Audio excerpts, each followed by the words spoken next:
Banjul broadcasting for viewers in the Gambia and around the world. This is GRTS News at 2200 hours.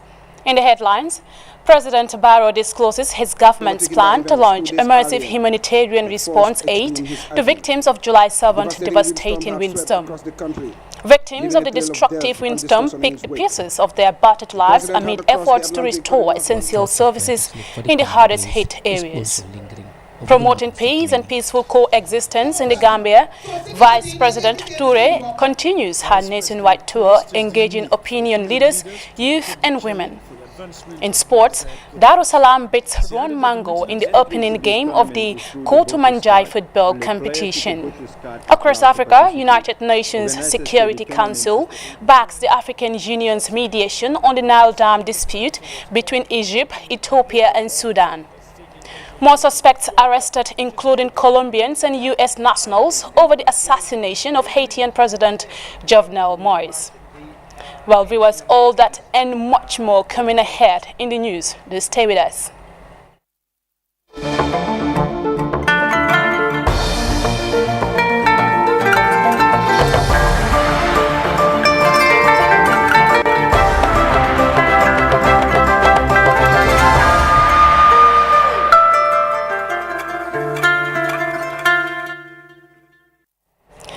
I am Aminata E. Sanyang, and many thanks for joining us.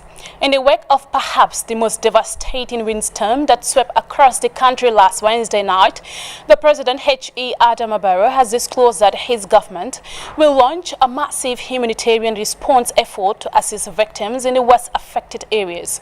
President Barrow was speaking in the North Bank region as he visited areas affected by the storms and commensurate with the victims of the disaster that left 10 people dead. As we hear in this report by Momodu Jallo, the unprecedented windstorm has left many victims homeless.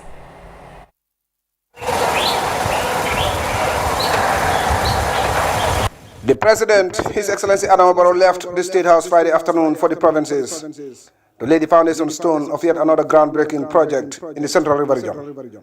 However, his plans have been overtaken by events 2 days earlier that forced a itinerary. A devastating windstorm had swept across the country, leaving a trail of death and destruction in its wake. The President had to cross the Atlantic to the North Bank region, which was the worst hit by the storms described as the most devastating in recent memory. Accompanied by Governor Lamin Sedikan and other ministers, including Musa Drame of Lands and Regional Government, President Barrow visited several villages to assess the damage and pay condolences to the bereaved families. The disaster that occurred at night took communities by surprise, knocking off rooftops and uprooting trees. Yet the President is personally leading the recovery effort, reassuring that his government has mobilized all the relevant ministries and agencies to respond to the disaster. What I have seen, I have never seen it in my life. This is unprecedented. 10 people have lost their lives in this. I think I will call on all Gambians, let us all unite to make sure we support the victims. I was briefed yesterday, but I said no, I have to come and see for myself. I have to satisfy myself. My government have mobilized. The Minister of Finance is part of the team, the National Disaster Management, the Vice President and the entire government. We have all mobilized. We called on an emergency meeting yesterday to discuss about this issue. But before leaving Banjul, I called the Finance Minister. We are mobilizing funds to support the Gambian people. This country is our country. It is our responsibility as government to make sure we support the people. Inshallah, we will do it. The President first arrived at Sambakala, where he met villagers who had been badly affected by the storms. He inspected the damage and reassured villagers that his cabinet has given him the opportunity to personally see the extent of the destruction. Whilst the villagers were highly appreciative of this, they could not hide their helplessness, appealing directly to the President and his government for help. The winds were very fierce, and a lot of houses were destroyed in the process. The destruction has affected the whole village. No one was spared. Houses were destroyed, roofs were blown away, and even the local school. Only the mosque was spared. We are therefore asking for help from President Barrow because we have really suffered. All these days we haven't gone to the farms. because everyone is busy rebuilding their lives. The president then continued to Dungu Kebe, where villagers are still trying to pick up their lives after the storm. There, Now, the devastating windstorm that hit the North Bank region has claimed the lives of almost 10 people in the region, according to disaster officials. The strong winds have also destroyed several buildings across the region, leaving hundreds of people homeless. Our team in the region were out and about to assess the impacts of the damage on families, and from Kerawan, farmer Kanye filed on this report. The roof fell on my son and breaks both his hands and skull. By the time we realized what was happening, he was already dead. The incident was very sad. Chilling tales of Mariam Jeng, a desperate victim who survived the recent windstorm. At the funeral grounds in Kersidiki, where Mariam lives with her family, the entire community is bereaved. But thoughts of where to sleep for the coming days is also lingering over the minds of many. For some families whose sizes are reduced by migration, dealing with the aftermath of the disaster is a major challenge. One victim who denied to be filmed told GRTS that security forces are needed in the affected communities to provide relief assistance to victim families. But until then, women and children have to continue with the struggle to keep a roof over their heads. The Department of Water Resources Regional Office in Kerawan confirmed that the speed of the wind measured was about 75 knots, the highest figure ever recorded in the country. Young man, but also a teenage girl, Keba Sen of Njawara, is a survivor of the fatal incident, but lost his son during the scramble for rescue.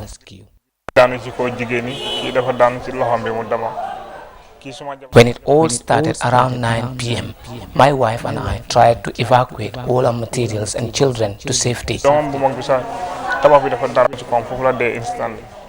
We tried to rescue the boy, but it was too late. When the roof fell on him, he died on the spot.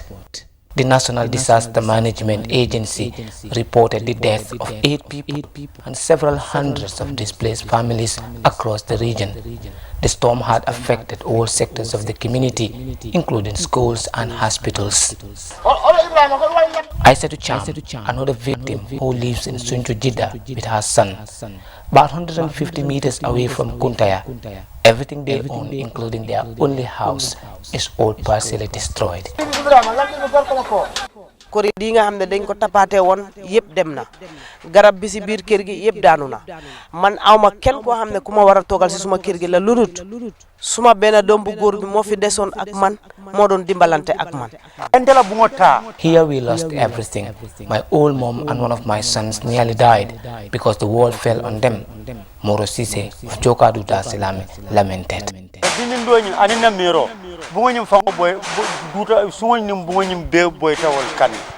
Official outpatient figures recorded at the Kerawan Minor Health Center during the incident was 31 people. Some are even reported to have sustained major injuries.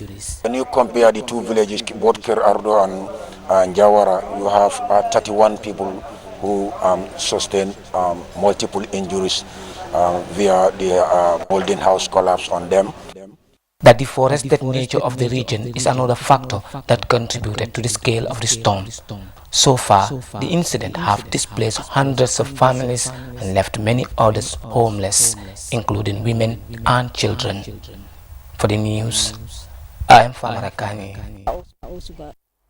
Quite unfortunate. Still on the windstorm, a community in Tonyataba area of Central River region has suffered a great loss after Wednesday evening's heavy windstorm swept through the village, blowing off rooftops of several buildings. Our CRR correspondent Mudlamin Sane visits the community and now reports. of the standing structures after rain-induced windstorm blew off rooftops and structures across this vast region. Residents of the community of Tonya Taba are reeling from the effects of the heavy windstorm.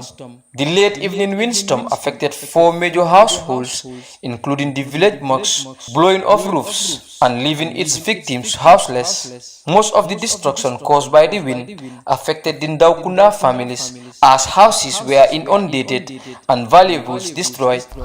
I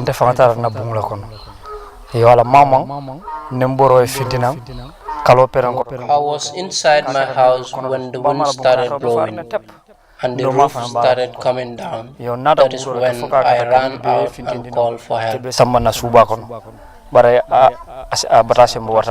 Family heads say it is a difficult moment as 2 of their children sustained injuries after a building collapsed on them. Because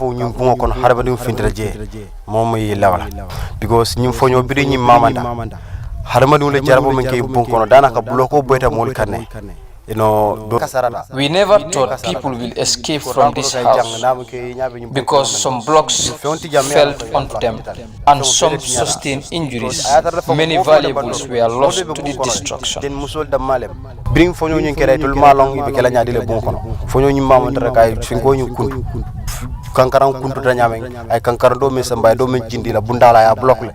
Even their seed stores got damaged, affecting proceeds as villagers began the farming season.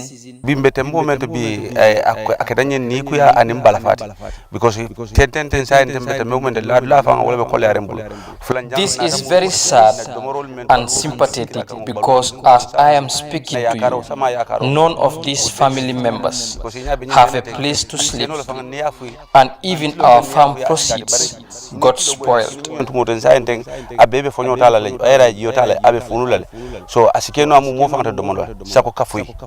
This family compound of Sisao Kunda is also affected.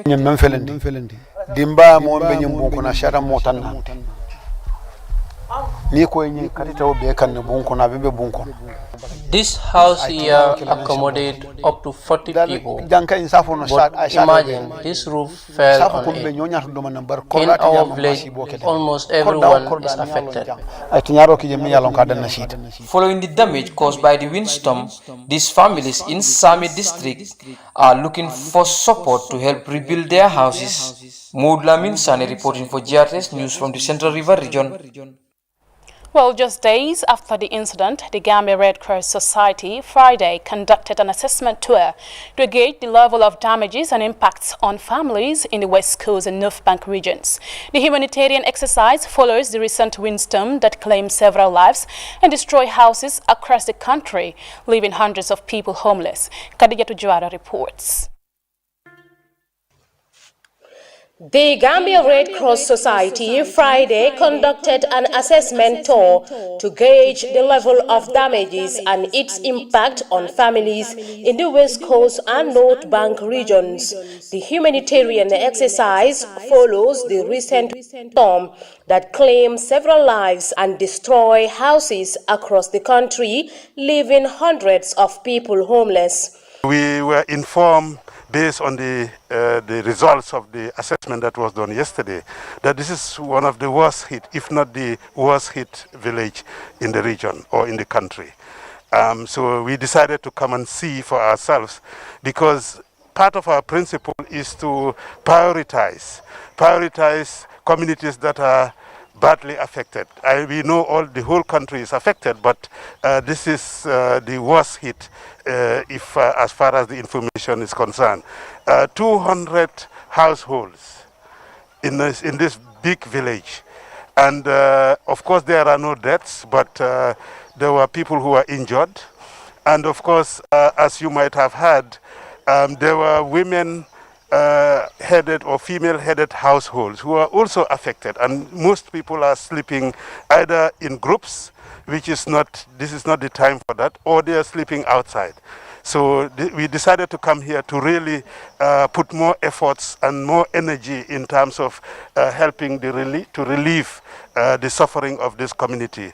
200 households in one village is a lot. The Gender and Diversity Focal Point on the Gambia Red Cross Society, Aissatou Mba, expressed concern over the vulnerability of women and children in times of emergencies, thus the need for them to be prioritized. Fatou Gay of Ndugu Kebe said the windstorm has destroyed her house and food in stock for the family. The Red Cross officials also visited and extended condolences to Aji Hadifane and the bereaved family in Jawara. Reporting for GRTS News, I am Khadija Tujuwara. Now to the Vice President, Dr. Aissatou Toure, who on Saturday continued the second leg of her nationwide sensitization tour, engaging opinion leaders, youth and women on peace and peaceful coexistence and irregular migration in Banjul. Yero Jallo reports.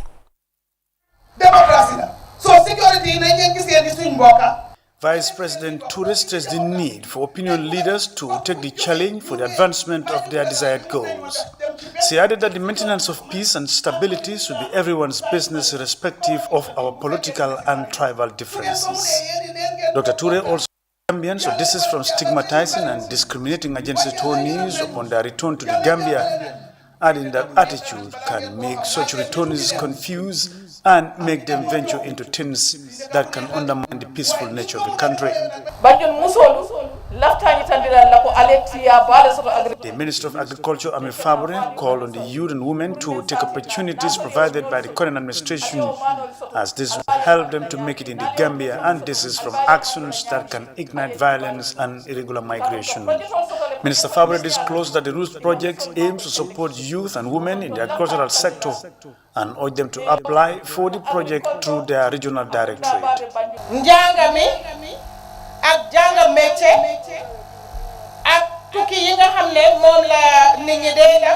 The Minister of Basic and Secondary Education, Claudiana Cole, said the provision of schools and second chance education are all made possible due to the peaceful conditions prevailing in the country and urged the citizenry to embrace and prioritize all their endeavors.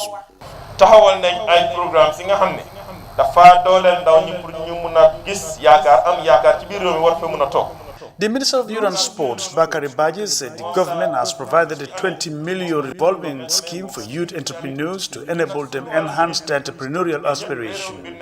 He also urged youth to help safeguard the peaceful nature of the country, describing them as the cream of the society and the future leaders of the country.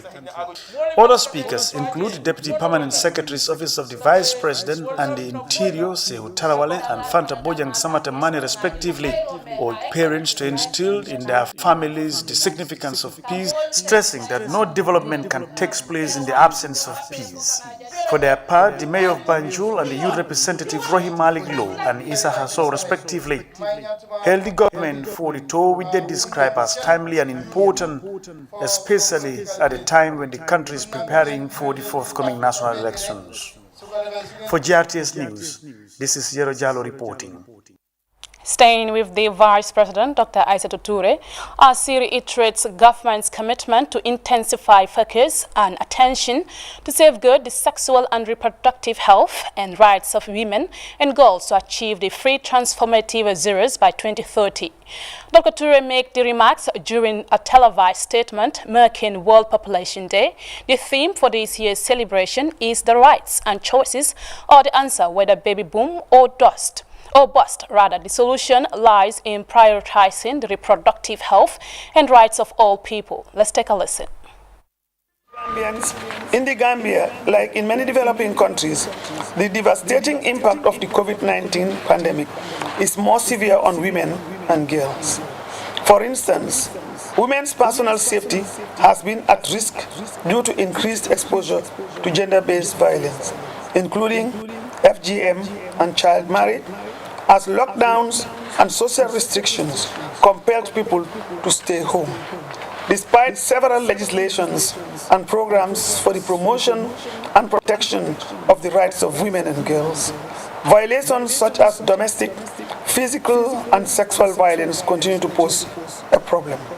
According to 2019 to 2020 Gambia Demographic Health Survey, 46% of women aged 15 to 49 have ever experienced physical violence, 9% of women aged 15 to 49 have ever experienced sexual violence. 39% of married women have experienced spousal violence, whether physical, sexual, or emotional, by their current or most recent husband or partner. Despite the GBV helpline initiated by the Ministry of Gender, Children and Social Welfare to facilitate reporting of GBV cases, there is a notable fall from 75% to 73%. This fall does not induce celebration because the percentage is still staggeringly high, given the level of policy attention as well as programs implemented towards its curb. That was the Vice President Dr. Aissatou Touré delivering a statement on World Population Day. Meanwhile, the Chief of Defense Staff, Lieutenant General Yakuba Drame, has wrapped up his nationwide tour of military installation across the country. The tour has availed the Army Chief and team the opportunity to interact with troops, engaging them in critical dialogue on their working conditions and daily challenges in the discharge of their duties. As Aissatou Keita reports, the CDS has promised diligent strategies to make it one of the most professional forces to be reckoned with. In my strong conviction, peace without security is not sustainable. And security without peace is not durable. Meaning, we cannot talk of any meaningful development in any given circumstances in the absence of requisite peace and security. Quite reassuring and deeply fitting, the CDS outlines his goals and commitment to national service as he concludes his nationwide familiarization tour of military installations across the country. For the past 2 weeks, the top general, accompanied by some high-ranking officers of the armed forces, have visited military facilities in every part of the country. From the first port of call at the economic camp in Bara on day 1 of his tour, to this final stop at the GAF headquarters in Banjul, the CDS had series of interactive discussions with his troops on cross-cutting issues affecting the military. Rebranding the army, enhancing a cordial civil-military relations and ensuring professionalism in the discharge of their duties were among key issues that shaped discussions during his tour. In addition to periodic inspection tour of military facilities and discussions with the troops, this latest tour by CDS Drame was also to assess the progress being made on some of the projects and other activities being implemented to address challenges that were raised during his last year's tour, when he promised diligent strategies to address the concerns and improve the plight of the men and women in uniform. Some progress have been registered since the last tour, with significant strides made in the area of accommodation, which has been a major problem in the army. This semi-self-contained apartment being built at the Farafanya barracks is one example, and once completed in 3 months' time, is expected to solve a long-existing housing problem for these 2 infantry battalion soldiers stationed at the Farafanya camp. The fascinating thing about this housing project is that the engineers are GAF personnel, which delighted officials of the Internal Audit Department who were on site to assess the progress of works. Another place that has made remarkable improvement from CDS Drame's last visit is the Farato military base, which is closer to Pasamas and nearly 50 kilometers away from the administrative town of Basse. This place used to have this as an accommodation for the deployed soldiers. Inside the room was an eyesore, much to the dissatisfaction of the High Command. The response from the CDS has been swift, and the top general was a happy man on his return to this remote base in Fatoto to see that his promise to the troops has been fulfilled on time. This is now the new look of the base. With the facelift coupled with the soon-to-be completed ultra-modern Basse-Fatoto highway will make life a lot better for these troops in this part of the country, as well as make their operations easy. Here in Sabi, a vast land was given to the army by the Alcalo, an important asset for the military. Brand new generators were also purchased for the camps which were experiencing electricity problems, and a borehole drilling is currently underway at the Basse Barracks, which will ease the problem of water supply in the camp. With many challenges still confronting the soldiers, this move will surely inspire and bring hope to these men and women in uniform in the discharge of their duties. Frontline duty execution at some point becomes worrying for these soldiers, but duty bound upon every man and woman in khaki. Many brave these elements in risky conditions with limited resources to protect and safeguard the country's territorial integrity. As a force which had heavily relied on peacekeeping missions for upkeep, the closure of the Darfur mission has to some extent dampened hopes, but the army is currently working with key stakeholders to secure another mission for the troops. However, this requires adequate resources such as APC, which is a key requirement for the UN peacekeeping missions. The top military general called on the men and women in uniform to uphold professionalism and discipline, which he cited as indispensable tools for success. For GRTS News, this is Aissatou Keita. Well, our Aissatou Keita there.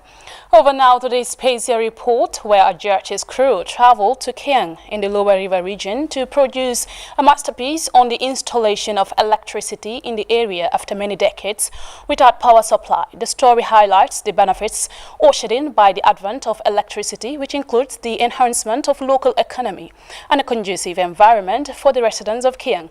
The community is the latest to enjoy this development, courtesy of the Barrow administration. More in this report. The lack of access to energy, and more precisely, electricity, is a major impediment to economic development, slowing the progress of industrial growth, whilst challenging people and communities. The problem has especially challenged rural communities, where the lack of energy is directly linked to rural poverty. Providing access to electricity is an urgent prerequisite to promote productive activities. This is Kiang. For more than 50 years, people of this part of the country have lived off the grid of electricity. Despite that, they've lived a life not reliant to electrification to complete their daily errands. Until recently, when the Barrow administration entered the decades of darkness in Kiang. In Kiang, where communities have been greatly derailed by the lack of electricity, 2020 became a turning point with the government's launch of a major electricity grid covering the entire Lower River region.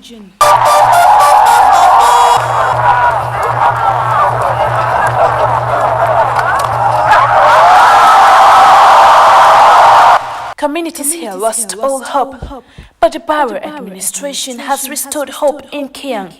The chief of Kiang Central, Alhaji Dembasanya, told GRTS whilst hailing developments ushered in by the new power station.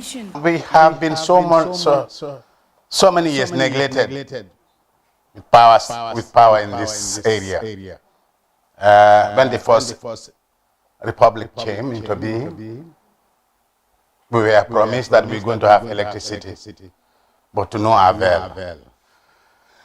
The Second Republic also came, that's the highest time. We've been promised, but the line has passed and went to other areas. Until recently, when Barrow came into power. Amazingly, he gave us power within small period. Haruna Jawa and his family used to live without electricity in Sankandim village for many years. The absence of energy has increasingly caused obstacles and dim prospects in this community. Haruna's mom, Ajah, showed us how the family used to arrange routes and set fire to light up the house. Access to electricity has completely transformed the family. The day, as usual, keeps everyone in the family busy, with women doing domestic chores, folk going about their business and children playing in open compounds. When night falls, Omar and Musa Jawa will gather their books to study and do their homework. Before the installation of electricity in this community, the boys used to rely on battery lamps to read in the dark.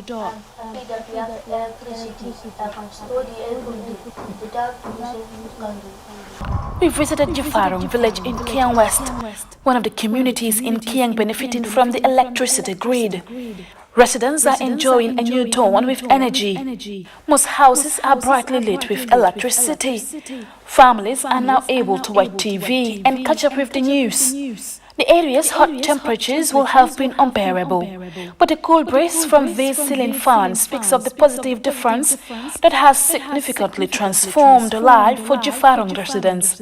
Sajo Barrow can now keep her meat for days without having to worry about spoilage, and Fatu can now rely on electricity to store food items for the family in her freezer. The arrival of electricity here is a great blessing. We now have our refrigerators to keep our food, and the burden of not being able to sleep in our rooms is over. I as well do ice business, where I help invest in the education of my kids. These community elders are now enjoying a serene space where they can listen to hymns of London Kinteba on a radio charged by electricity. There is also cold water for hot afternoons that makes these residents doubly appreciative about the arrival of electricity in their village. At his house, Abdullah Kinte can now plug his radio and tune into any radio station of his choice. He told us how the arrival of electricity has helped his family. We can now charge our phones in our homes without having to go far distance. We on the lights when it's dark, and I enjoyed listening to the radio. His children are now enjoying a drama on the phone, a vast difference from the time when phone batteries are reserved to receive only calls due to the inaccessibility of electricity to charge. On the other side of the community, children can be seen enjoying a game scene.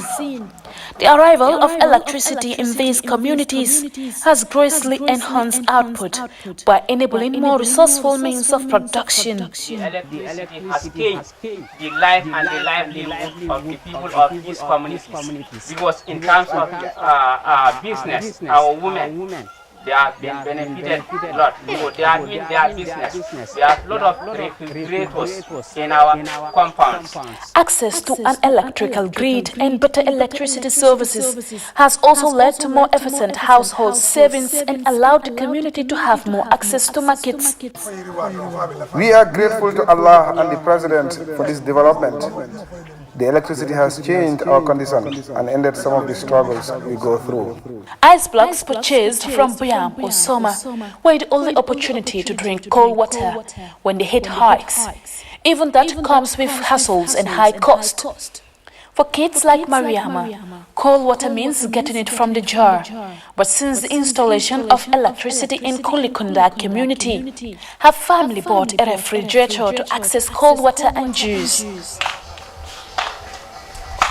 The absence of electricity supply in particular has been an obstacle to entrepreneurial activities, and for many years businesses in this area resort to energy self-supply through generators at a significant cost. The coming of the electricity have seen the emergence of new businesses such as these welding and tailoring shops. The most common activity here, which almost every household engages in, is the selling of ice juice. For children like Saini, ice is the first thing that comes to his mind after a busy football afternoon. He now has the opportunity to enjoy it like kids from other regions. For the women in the fisheries business, electricity is helping them manage high energy costs. They are now able to freeze fish stocks and sell it for the day. Business is now functioning rapidly. The women in this market now have a choice to venture into any type of business. For football lovers, this is an opportunity to watch football when night falls without a power hitch. The benefits are limitless for the entire community. Even schools can now operate their printers without a hitch. School principal Saul used to travel to the campus to print examination papers for his students. But the electricity has given them additional comfort to operate printers in their offices. Before, we are relying on solar, which time to time we will normally have breakdowns. But with the advent of the electricity, a lot of things have been handled, such as exams. Even currently we've connected our borehole to the meter, which is now a problem of the past. rural needs have been greatly eased with reliable energy access. Besides the need for more cash power selling points, residents here have entered a new day. In the entire Kiang area, cash power is sold in only one location. This has driven many to rely on purchasing cash power from GSM providers, which is said to be more costly. But NAWEC officials said they can plan to establish cash power selling points in some villages to ease the burden. The people of Kiang almost lived a life totally unplugged from electricity supply. But they are now growing to embrace a new atmosphere filled with economic opportunities. A historical facelift that is shaping lives. The beginning of this new era is gradually wiping out the many decades of ordeals and struggles that the people of Kiang have endured. Reporting for GRTS News here in Kiang, I am Aminata E. Sanyang. Quite a massive development for the people of Kiang. Well, don't go away. We have for you the international news and sports coming up next after this break.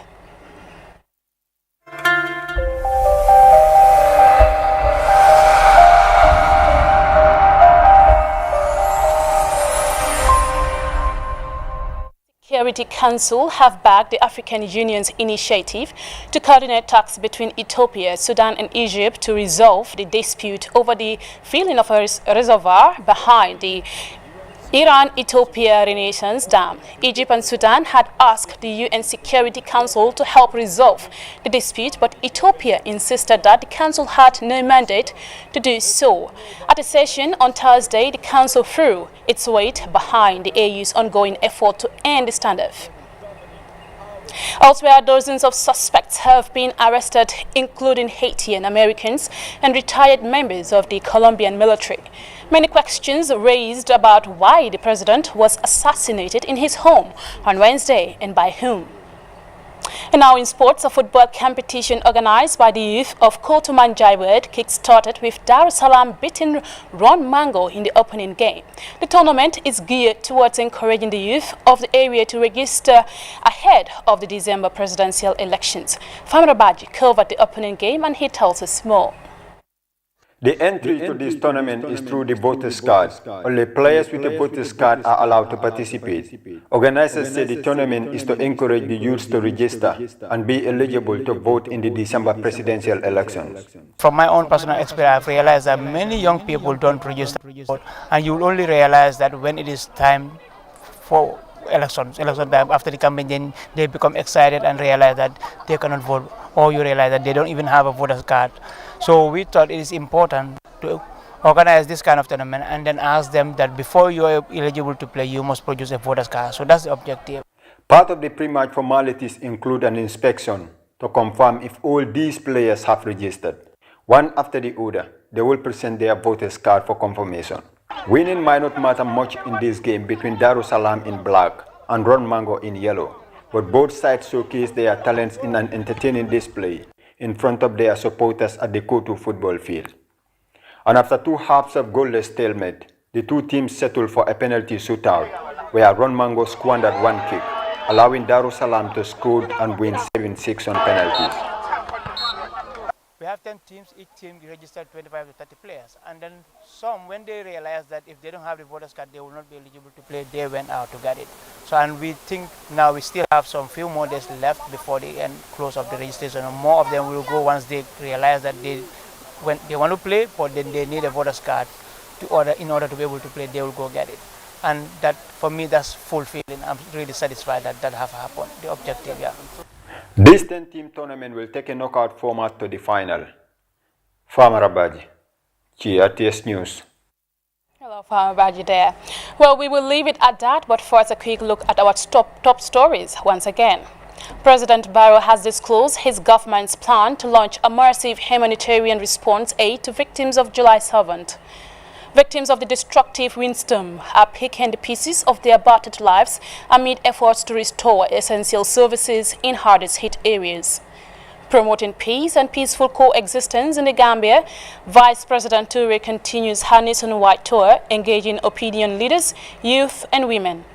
In sports, Dar es Salaam has beaten Ron Mango in the opening game of the Kotumanjai football competition. Across Africa, United Nations Security Council backs the African Union's mediation on the Nile Dam dispute between Egypt, Ethiopia and Sudan. More suspects arrested, including Colombian and U.S. nationals, over the assassination of Haitian President Jovenel Moise. Well, that's it for now. Do join us again tomorrow for more interesting stories. Good night.